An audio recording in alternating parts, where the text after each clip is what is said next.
Hi, everyone. Welcome to Dean's Chat, where we discuss all things podiatric medicine. My name is Dr. Jeffrey Jensen. I'm the Dean at the Arizona College of Podiatric Medicine and the host of the show today. This is a round two because we started the session and forgot to turn on the record button on Zoom. So we've already got a little bit of practice in. Hopefully we'll do better than last time. How's that sound, guys? So, special day today. We are going to be highlighting the Grant Medical Center Foot and Ankle Surgery Program in Columbus, Ohio. With me, I've got 3 second-year residents that all went to different colleges of podiatric medicine, and I'm really excited to have you guys on the program and really looking forward to getting to know you. So thank you for joining us on Dean's Chat. I wanted to introduce each of you, and then we can get into answering the questions. So first of all, Dr. Groeschl is a 2021 graduate of the Arizona College of Podiatric Medicine. Welcome, Ross. Dr. Zack Hill is a 2021 graduate of the Kent State University College of Podiatric Medicine. Welcome, Zack. And Dr. Joseph Brown is a 2021 graduate of the Des Moines University College of Podiatric Medicine. Welcome, Joey. And before we get started, I would like to take the opportunity to tell you that this is the Dean's Chat, right? So we all go by first names. And so it's Zack, Ross, Joey, and Jeff. How's that sound? Sounds great. All right. Well, before we introduce each other and talk about introductions into our path into podiatric medicine, Ross, I thought it'd be a good idea if we could share with the audience the timeline that it takes to become a podiatric physician. Would you mind sharing that with the audience? Absolutely. And thanks again for having us. So starting off, I just recommend kind of for undergrad, finding a good school, good sciences, health sciences. From there, you want to try to get at least a 3.5, if not higher GPA. Towards your junior, senior year, start focusing on what you're going to study for the MCAT, start preparing for that. You want to do the best you can on there. At that point, I'd say senior year, or if you have to later, start applying to what schools you think. There's 11 now. When it was my time, there was 9. Start trying to figure out where you think you'll get the best education, and also where you think you'll feel comfortable living for 3 years, because that does come into play. At that point, first 2 years, very academic. At the end of your second year, you'll have to do your boards part 1. After that, there's, at least with Arizona, there was a little bit more academics that summer. And then leading in the third year, you do local rotations with local podiatrists, some residency programs, depending on the program in the area. And then towards the end of your third year, beginning of your fourth year is when you apply for your externships, get that all set up. And then you'll start your externships for the rest of your fourth year. Then come January of your fourth year, you got your boards part 2, and then interviews for residency.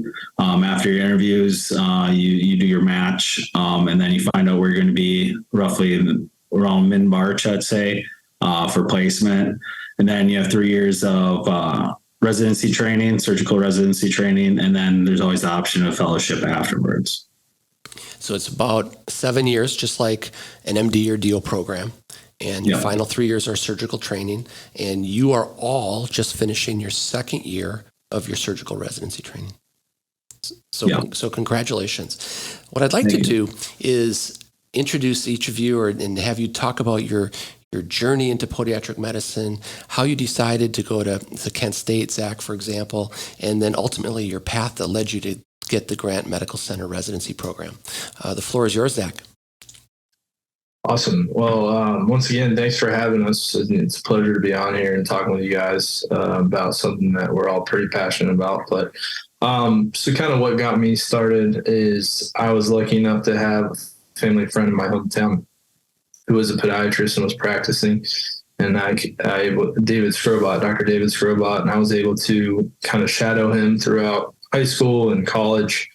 Just sparked my interest from there, just seeing the interactions he'd have with his patients. And he enjoyed his life, had a good work-life balance. He is actually my junior high football coach too, which was great. So I got to see him in many different settings, which kind of got me kind of sparked into this career path, really looking more into it in college. And luckily, as I went through college and went through my undergrad, I had an email from Carla Ronenbaum, who was a she was a student kind of liaison at Kent State at the time, who's no longer working there, but she was a godsend. She reached out and I applied there. And I think in the same week I found out that I was lucky enough to be accepted there. So really fortunate to be able to go up to Northeast Ohio at Kent, and they have a lovely school, and make some lifelong friends there, get a great education. Felt like it really prepared me well for this residency and this journey that we've been on throughout. So can't say enough great things about Kent State and the education and the atmosphere there. And then getting into externships, I was actually lucky enough to rotate with Joey, who I hadn't met yet. Obviously, I didn't know Ross at the time, but Joey and I were we had a few externships together. We actually went to Grant together in that December of our fourth year. And I think, it was within the first couple of days or week or so that we kind of looked at each other and thought, this would be a very good opportunity and a great place to be, great atmosphere, good place for learning, somewhere to challenge you. And I think it was kind of, we stayed in touch, and then we all got a call from Dr. Mendocino, all of us, all three of us, and he kind of gave us a Friday Night Lights speech and not having to sell the program, but he did just that. And, the rest is history. We've been tight throughout these last 3 years, tight as a family. And, we're looking forward to what's to come in our third year. And we have a great group, and really lucky to be in Columbus, Ohio right now. That's interesting. You will never forget that call from your residency director telling you they want you to come to their program. Isn't that the best? Yeah, especially him. It was great. Well, that's fantastic. Kent State and previously the Ohio College, it has quite a legacy. It's one of the oldest podiatric programs in the country, and so many of our leaders, it's a who's who of podiatric medicine came through Kent State. So that's great. Yeah, really humbling. They often, most of the leaders that we know about, kind of locally and nationally would come back and either alumni weekends or speak to lectures, and kind of following the example that they would give and, advice, and they're super approachable. So lucky in that regard to be able to hopefully follow in their footsteps. And some of them have become great mentors to me and a lot of other people that have gone through there. So super lucky to have been a part of it and able to be a part of it now. So that's great. Dr. Boyk and I are good friends, and we will serve together on the AACPM starting in July as the chair and the co-chair. So I work with him a lot every week. So we're very fortunate to have him as your dean. Absolutely. Well, thank you, Zach. So Joey, let's talk about your introduction to podiatric medicine that ultimately led you to the Des Moines College of Podiatric Medicine and Grant Medical Center. Yeah, so thank you again for having us on here. This is, like I said, a great opportunity. So my journey is a little bit different than Zach's. I started, I got introduced to podiatric medicine a little bit later in my career, but I guess to kind of backtrack, I had a Jones fracture when I was in high school playing soccer. That kind of got me introduced into lower extremity trauma and into the kind of the sports medicine realm. So I decided to pursue that path. I ended up studying athletic training in undergrad and went to Moines College in Ohio, and ended up getting to work with the Cincinnati Reds during that time, and got to shout out one of their orthopedic surgeon, Dr. Krimchek, in the OR. So that was a great opportunity to kind of get introduced into the surgical realm of things. And then kind of from there, I ended up practicing as an athletic trainer for 2 years. I got to shadow a podiatrist during that time, and really kind of just fell in love with the field. I thought it provided everything that I was looking for in a career, from surgery to, obviously I wanted to do something not only surgical but somewhere, foot and ankle, getting to work with my hands every single day, having a patient come in, get to fix them with your hands, and then, having them, leave better than when they walked in. So I think it's a great career, and it's a good time to be in podiatry.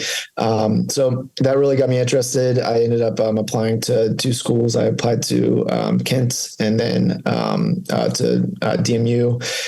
After visiting DMU's campus, I really kind of fell in love. I'm used to kind of the small town feel. I'm from a small town in Ohio, so kind of used to that and having a smaller class size. So really kind of fell in love with that side of things. The campus is gorgeous, and Dr. Yoho at the time, he's a great dean and leader. So really appreciated my time there. And then, like Zach mentioned, we got to rotate with him at West Penn and at Grant. So we ended up kind of joining arms and going into Grant together. I actually got to meet Ross as well. We were student presidents of our ACFAS groups on campus, and got to meet at ACFAS a couple of times. So it kind of all worked out. We got the 3 amigos. So it's been a great experience so far at Grant, and really enjoying my time here. Yeah, it's a small world, and we can talk about the relationships of co-residents as we go on. But I wanted to share a quick story. I started the North Colorado Podiatric Surgical Residency Program in Greeley, and we had a pipeline going on with Des Moines. We always appreciated the Des Moines students, and Dr. Yoho did a great job, and now Kevin Smith's there, and he's doing a great job too. So, well done. All right, Ross. I know a little bit about you or history. You're a Wisconsinite heading down to Glendale, Arizona. Share a little history for us about your introduction into podiatry and how you ended up in Arizona and ultimately Grant. So my interest in medicine actually kind of started in 8th grade. I had a fracture dislocation of my ankle in a wrestling match. And then going through that whole process of rehab, I knew that I wanted to do something along those lines in medicine, because I really appreciate everyone along the way that really helped me get back to sports and just be able to walk again and all that. After high school, I knew I wanted to do medicine, so I was pre-med. I went to University of Stevens Point. They had a good biology, chemistry program, all that. At that time, I wasn't really sure what I wanted to do in medicine. I just knew I wanted to be in medicine. And at one point, I actually thought I wanted to be an anesthesiologist. So I did some shadowing and then realized I wanted to be the one doing the actual surgery. So I knew something along surgery at that point. After undergrad, I actually still wasn't sure. So I was a scribe for ENT for a year and a half, trying to figure out what I wanted to do. And then I kind of narrowed down to ENT or orthopedics. And I actually applied to DO school at that point. I got accepted. And then I had a buddy that was at DMU I played football with in undergrad that told me to check out podiatry. And I didn't even know anything about it. So I spent a few months looking at that when I was scribing, doing some shadowing, and realized it had everything what I wanted out of a career. So I actually pulled my seat from that and applied to podiatric school at that time. And I did Scholl visit at the time and Midwestern, and then the California school in Pomona. And then I kind of just fell in love with Arizona. The campus is beautiful. Had a great, just talking with the students there. They all loved it there. And I figured it'd be a nice chance to get out of the cold of Wisconsin too for a while. So kind of what led me to Arizona. And then after that too, same thing with rotating at Grant. It just had everything that you want out of a program. When I was rotating there, you have the academics, you have the high surgery. Everyone was very approachable. The residents all got along. So I kind of wanted that family atmosphere out of residency, and the rest is kind of history. But yeah. That's great. So what do you think about Aaron Rodgers going to the Jets? It's fine. I wish we had traded him a year earlier. He got 3 first-round picks, but I've been saying the same thing. He's been crying every day. Don't let him fool you. Is he really? I believe it. Now, Ross and I have been texting about the Packers and the Bucks and the Brewers, and for 5-6 years now. So, thank you, Ross. I can see where you 3 get along great in the program. So let's talk about your program specifically for a little bit. There's a lot of mandatory, the CPME 320 document mandates certain things happen at every single residency for every single resident, but they're still structured very differently, as you know, across the country. Can you share with our audience and students that want to come out to Grant to be clerks and potentially residents, the day in a life of a resident, starting with the first year? And Joey, maybe you can talk about the first day of meeting these guys and what that first 6 months looked like. Yeah. So first year, I think first year is probably the craziest year for any residency that you go to. It's definitely, the time where it's a big learning curve coming from, being a student and an extern to now you're kind of, more in the spotlight and you're the one kind of taking care of the orders, taking care of the patients and everything. So there's a big learning curve as far as that goes. But really our first year specifically is you're about, 6 months on what we call house officer, which is taking care of the inpatient service. So any, new consults, there's a lot more, call during that time as the first year, and that, kind of tapers off into your second year and then really no call into your third year. So it's kind of structured that way where we're more front loaded in the first year to kind of handle more inpatient type cases and, a lot more off service rotations during your first year. And then, as we go into more of your, second, third year, that's when you get into more of your, kind of podiatry specific, elective cases and, more kind of the fun off service rotations. So, plastic surgery and orthopedic trauma and kind of those kind of rotations. So that's kind of how our residency is, structured specifically. But Zach, would you like to add to that at all? And in terms of specifically the surgical training and progressing a resident from suturing all the way up to doing the bigger trauma cases? Oh yeah. I personally, I might be biased a little bit, but I think we have a pretty good structure as far as, you got to learn to walk before you run. So we kind of have a very good guided mentorship program where we start on the cases, like Joey said, inpatient, and then kind of work on skills from there and really hone in on those things before we graduate into your more elective surgeries and things like that. So we have a really good stepwise process from first year all the way on. And that's not to say we're not doing elective cases in our first year, because we do get our fair share. But we have a really good guided kind of mentorship process where it's handed down. It's resident driven, but we have really good attendings as far as teaching and going from there. So as in our stance now, kind of getting in, Joey hit first year pretty well, kind of going in our second year, we're very fortunate to be at a level 1 trauma center, where our podiatry program has been around for 20 plus years. So we've established a really good relationship with our orthopedic trauma team, our plastic surgery team, our vascular team, and they let us get pretty hands-on with the procedures that are going on. And we are very much involved in the process and treated as if, we're a resident on their service and not just something that, we're here, we're watching. We get pretty involved in those services. So that's another aspect of things that I think, being lucky enough to be at a level 1 trauma center, our training is improved because of that. See everything and doing a lot. So, and then honing in on third year, more, your foot and ankle specific things and bigger cases and kind of mastering those skills from what you're built upon year 1 and year 2. So it's kind of how it's gone for us, and it's been a great experience. Very good. So Ross, how many attendings are at the Grant program, and how many facilities do you all rotate at or travel to do cases?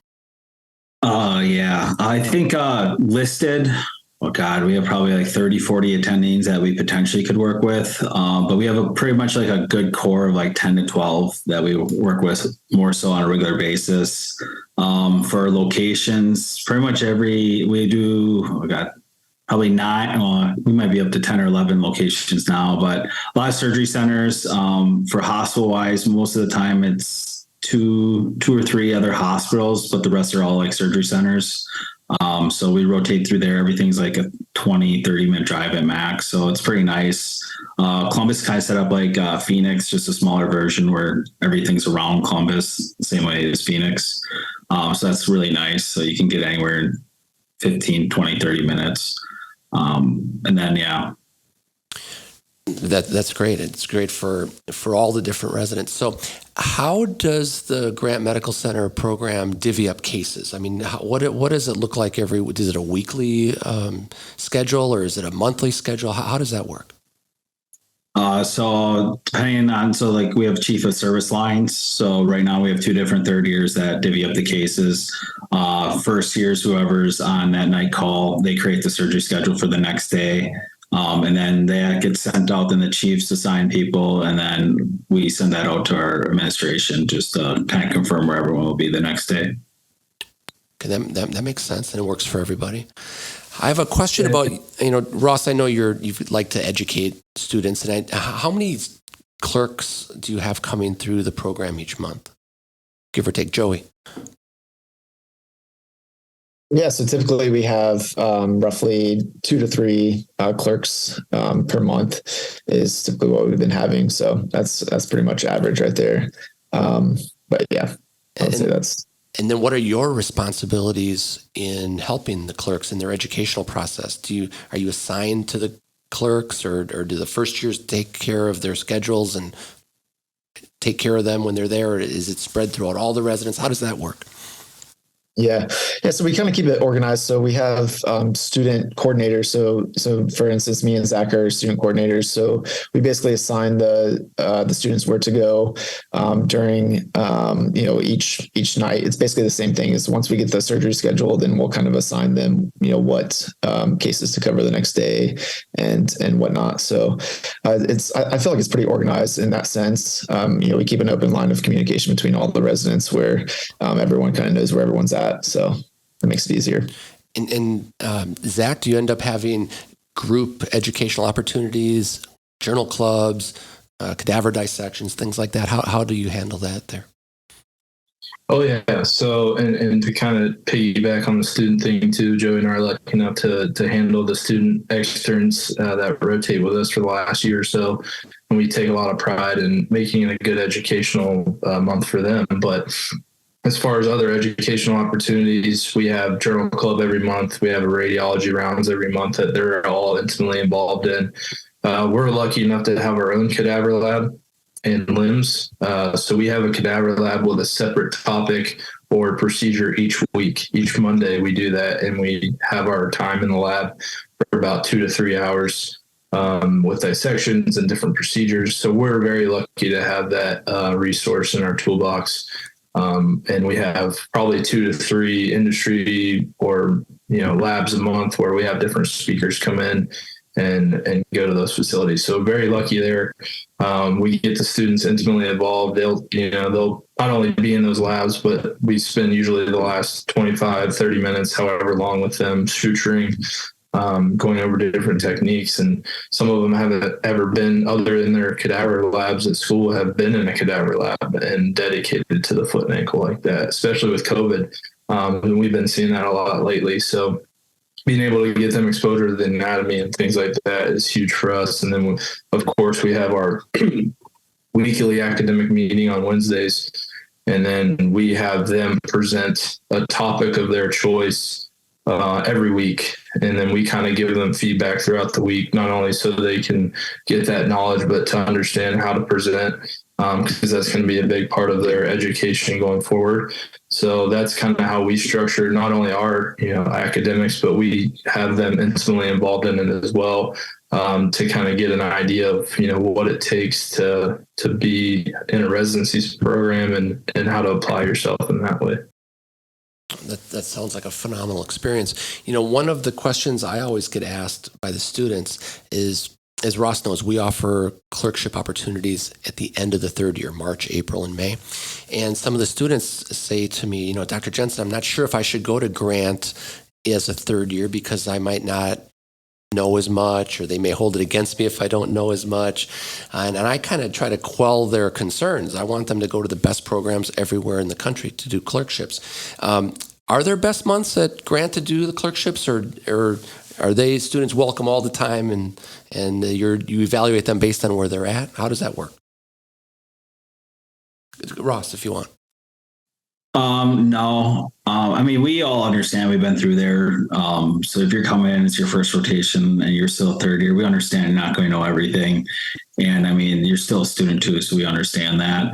But I mean, as you progress along too, we expect you to know a little bit more each month because you are doing the externships. But I mean, I wouldn't really say going there first. I mean, we've had students and residents come through here that was their first month. So, and then we had some students that it was their last month. It was like Zach and Joey. They were in December. I was in September. So I don't think it really matters from that aspect. One thing that's underrated is just the work you put in when you are there that month. That'll get you further than anything. So that'd be my advice. And be on time. Oh, so that means that makes sense. 15 minutes early. I always tell the students, and Ross, you'll remember this, be great at all the things that don't take talent, like being on time and preparing in advance and turning your phone off and all those classic professionalism tips we give to our students. So I think that's really important because every single year I get those questions from the students. What's the best month to rotate? And I just say, go there, work hard, do well, get along with everybody. Everything will work out just fine. Before we talk about an ideal resident or ideal clerk that would become a resident, I wanted to ask one last question about the living situation there, because that's another question the students have as they're planning their fourth year around the country. How do most of the students that are clerks find a living quarters or what did you guys do when you were clerks there? Joey. Yeah, so for me, I ended up just doing an Airbnb, which is pretty much what I did for all of my clerkships. I would say, reach out to the residents if you get a chance. They might know, kind of areas to look into, or some of them might have an extra room. That's always an option. You can definitely save some money that way as well. And then specifically at our program, we offered kind of a some sort of stipend. I don't know exactly how much it is, but you do get some money back, for your living expenses. So that's nice as well. Definitely, inquire about that at your rotations, because I think everyone understands, kind of the student salary or lack thereof, I guess. So Student show. I'm sorry, Zach. Just saying, he was saying he recognizes the student struggle that we all go through. Oh yeah, the budget for a fourth year student, if they want to go around the country and see the best of what podiatric medicine has to offer, is astronomical, really. And we need an Airbnb version for medical students or podiatry students. And They have something that people have been using recently, rotating room or things like that, other services that they can actually connect with either other doctors or other residents, not specifically at our place, but that are kind of subleasing out or having different rooms available. So that's a different service too, other than Airbnb, that I've heard of that's pretty popular, is rotating room. Okay, that's good advice. Thank you. So kind of open-ended question. I'd love all of your input on this. What's the difference between studying in podiatry school and studying to gain knowledge in the residency environment? Because it's different. Ross is proud in it. Go ahead, Zach.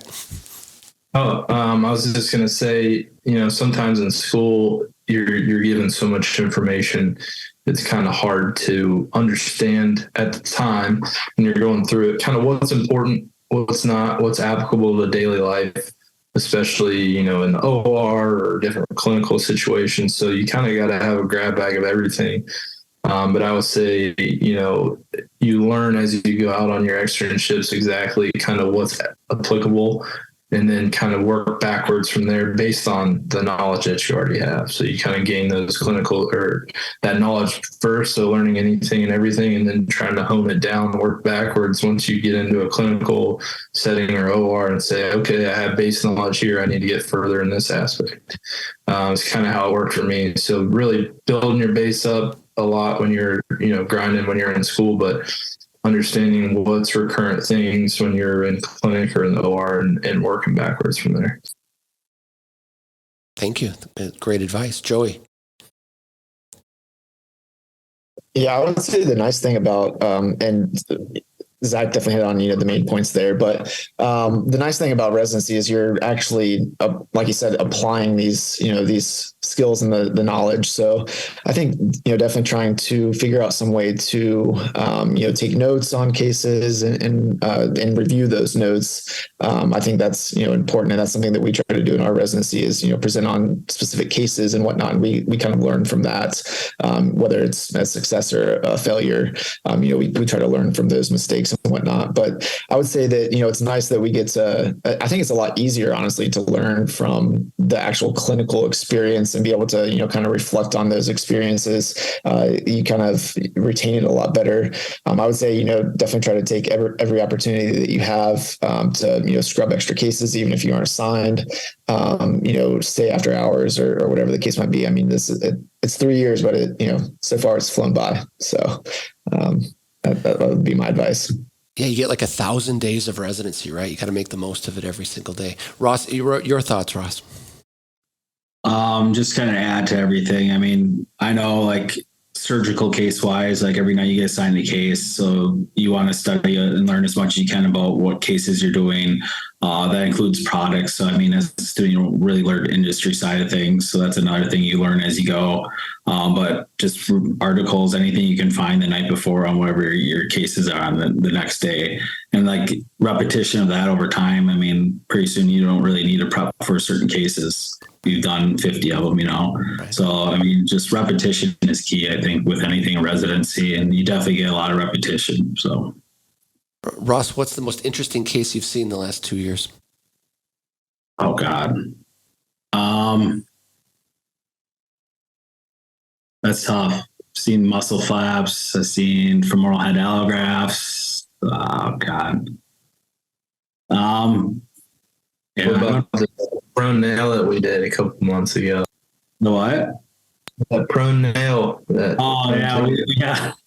We had a tri-mal that a patient wasn't too compliant, and we were trying to do a posterior approach for a posterior plate, but the tri-mal didn't heal properly, so the posterior plate didn't work. So we had to do an IM nail on a prone position, essentially. So it's a little difficult because you're so used to looking at the floral in a certain way, so you're moving and it's all backwards. But that was pretty fun. Got to do that at the end of my first year.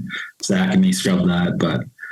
That was a cool case. Sounds like a great case. How about you, Joey? What case have you done that was just something that you really weren't expecting? So I just recently came off of our ortho trauma rotation, and you see some pretty crazy stuff there. Obviously, being at a level 1 trauma center, I would say the craziest maybe story. I don't know if it was exactly the craziest case, but we had a patient that got bit by a zebra, which I didn't even know that you could have a zebra in Ohio. But so that was kind of wild to go through that experience. And then I would say, muscle flaps are definitely are pretty cool. So we had a case with an open tibia that we ended up doing a gastrocsoleal flap, which was pretty awesome to see some limb salvage like that. So very good. It reminds me of like Alex Smith, the quarterback, and reconstructing the lower extremity and getting them functional again. That's incredible. So here's a question for each of you. What do you see yourself doing? First, let's talk about clerkships. Are you going to do a clerkship? I'm sorry, a fellowship. Are you going to do a fellowship or not? Or is that still up in the air? Zach.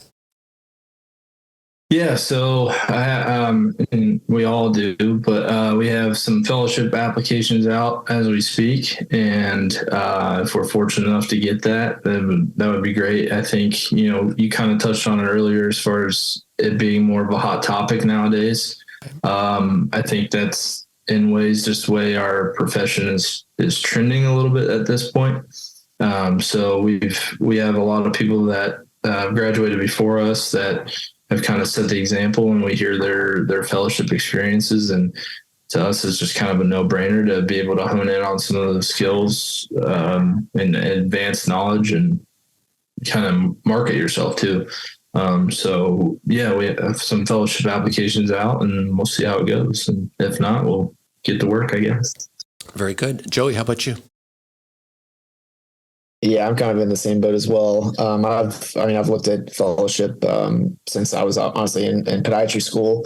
I always thought that was kind of the route that I would end up going, just based on previous experience with kind of it's similar to the ortho route in a sense. Trying to maximize your training and whatnot, and getting into that realm of things. So it's definitely an interest of mine, and we're kind of in the heat of interviews and applications and all that right now. So it's an interesting experience. And Ross, are you in the same boat? Yeah. So kind of the same thing. Well, I actually went into a residency thinking like I didn't want to do one, but I mean, you have 3 years of residency, might as well just do another year to get even more training. You can never have enough training, in my opinion, at this point in my residency. But again, if you don't get one, I still feel like we're all very well trained, that we don't need one to do 99% of this stuff. But yeah, I think we had this talk too when I was in school. You even said, get as much training as you can while you can. Yep. So, because that opportunity is not going to come around again. When the fire's hot, you got to jump in. And so I think it's a good idea to get more training. I was talking to John Steinberg out at MedStar a couple weeks ago, and he said 80% of their graduates are doing fellowships now. So it feels like the rich get richer, right? The top programs are sending their residents to do the fellowships, and they're really, really tremendously talented and have tremendous opportunity. So I wish you all the best in seeking that. So the question I was going to ask you before is, what do you see yourself doing in 5 to 10 years? Ross?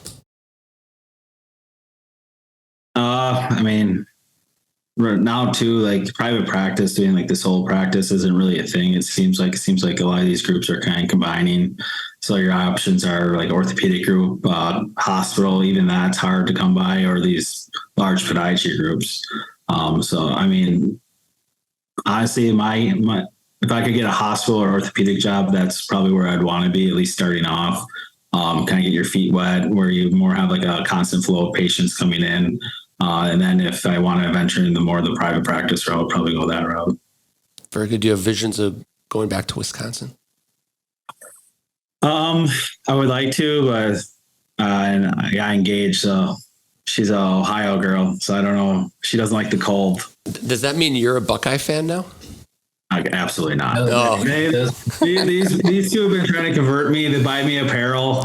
But He has a sweatshirt now, so it's official. Oh my goodness! Send a picture. We'll put it on on YouTube. Yeah, Zach at an Ohio State game, we were tailgating, and he bought me one because I didn't have any Ohio apparel along. So I can't believe you wore it. I can't believe it. I have not purchased my own. I love it. My own will. Very good. Zach, what do you see yourself doing in 5 to 10 years? Yeah, it's an ever evolving thing. We all talk pretty much every day about kind of our plans and what to do. But, hopefully at that point, in a successful practice, whether a hospital setting, a multi-specialty group setting, something along those lines. But hopefully having a busy practice, 2 to 3 days of surgery would be nice, mixed in with clinic, a good balance there. Don't want to spend all my life in surgery, but definitely, want to have a great balance between the two and be able to hopefully help some people. And hopefully by that time, 5 to 10 years, have a good balance of work and life, have some kids, and be able to coach some of my kids' sports too. So hopefully that's the goal in the next 5 to 10 years, and hopefully things are going that way. So maybe that's a new recruitment strategy. You coach the football team, and then those kids will become podiatrists like you. Hopefully it's just life's a flat circle. You just keep going around and around. So absolutely. You hope to stay in Ohio? Hope so. Yeah. My wife and my family are around, so it would be nice to have family around when those things happen. And, but definitely wouldn't be opposed to different opportunities if things are available. But, I've been doing the Ohio tour so far. So hopefully someday it'll end up back here. Well, you've all worked so hard. It's good to keep your options open. You never know what opportunities might come up. Joey, how about you? What do you see yourself doing in 5, 10 years? Yeah, so kind of similar to these guys. For me, I wanted to go into either an orthopedic or multi-specialty type group, and so that's really my main goal. I think initially out, I don't really want to. Um, I guess how should I say this? So I don't initially want to work with residents or fellows initially, but I do want to start a fellowship at some point and kind of give back in that sense. Definitely would like to get into the educational side of things. Maybe even back into the university type setting. I think that's an awesome opportunity to give back to the profession and to train from the roots up. So I think that's awesome. So as far as from a location standpoint, I'm not opposed to really move anywhere at this point. I think that eventually maybe I'll end up in Florida. That's my kind of end goal. So we'll see how that goes. Very good. It's great that you're all thinking about possibly teaching again in the future, because really the unsung heroes of our profession are the residency directors and all the doctors that are bringing their cases and training you all up so that you can be all you can be in terms of surgery and the best podiatric physician you can. So that's great that you want to do that in the future. So a little lighter question. You guys have been so busy and you've worked so hard and you're studying, now you're in residency. What are you looking forward to do in a fun mode when you get out of residency program? Joey. So yeah, I guess maybe once I get a little bit of money, I would like to buy a boat. There you go. I would love to spend some extra time on the lake and enjoy some wakeboarding and things like that. So I really enjoy that kind of stuff. So you'll need a big boat down in Florida in the Gulf Stream. That's right. Exactly. That we can all fit on and visit and enjoy. There you go. Ross, what are you looking forward to doing down the road for fun? For fun, I mean, moving down to Arizona, then externships, I really fall in love in traveling. So definitely want to kind of travel. My one goal is to get to Europe at some point. So that'd be my ultimate goal. When are you getting married? April of 2024 in Punta Cana. Oh my gosh, congratulations. I'm so happy for you. That's wonderful. Appreciate it. And Zach, how about you? What are you going to do in your free time when you're not coaching? Well, hopefully it's loaded with, concerts, golf, travel, like these guys say, hopefully Joey's boat, and things like that. So those are outside of kids, family stuff. That's things hopefully have time for and some free time here in the near future. So, sounds like great plans. So I remember from when I was a resident, we had 6 residents per class, and 2 of them were from Ohio. And we've got stories like you wouldn't believe. Any G or PG rated stories you can share about what you guys have been up to the last couple of years? Oh, Joey's got that look. Go ahead, Joey. I don't know if I have any PG rated. No, just kidding. Gosh, I'm sure Ross, or I'm sure Zach's got a good story here. All right, Zach, we're punting over to you.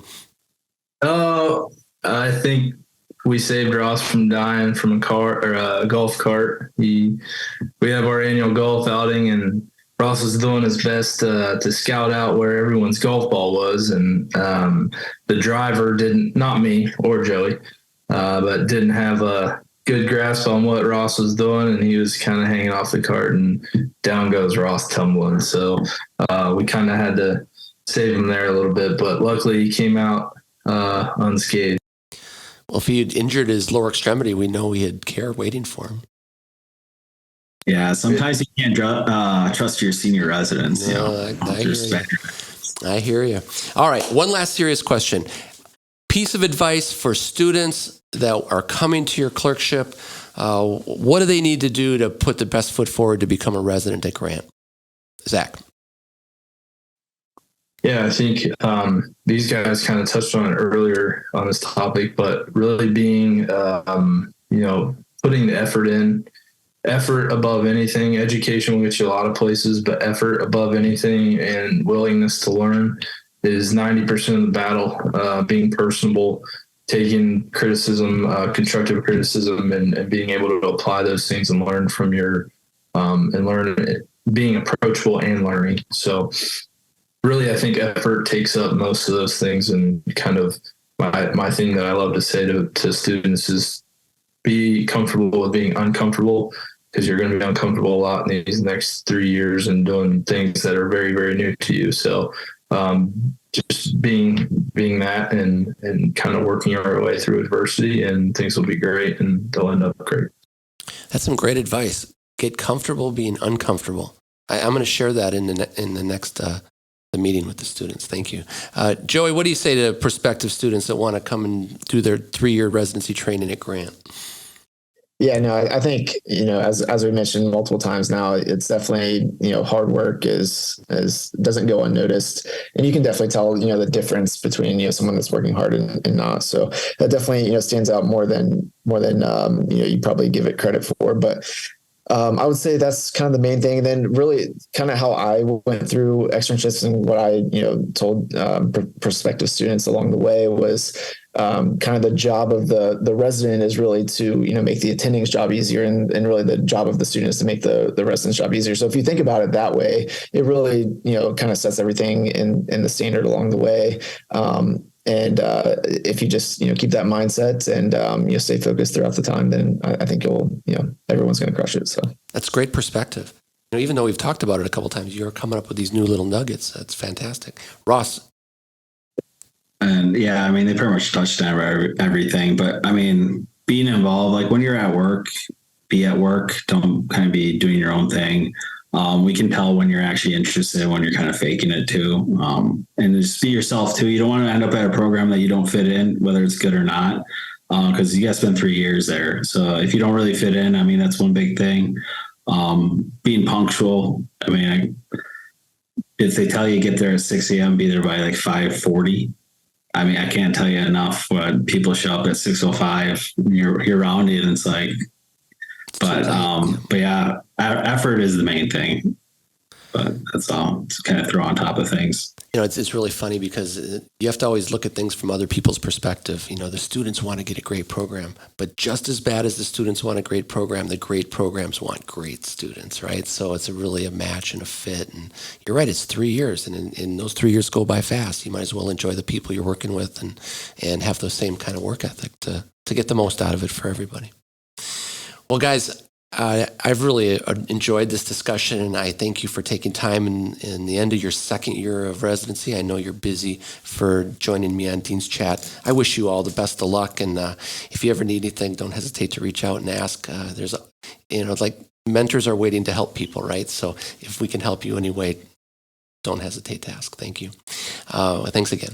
And to our audience out there, thank you so much for joining us on Dean's Chat. I hope you found this episode with 2nd-year residents in their prime to be enjoyable and informative, and for students, hopefully some great little nuggets on ways to optimize the clerkship experience. So thank you for tuning in.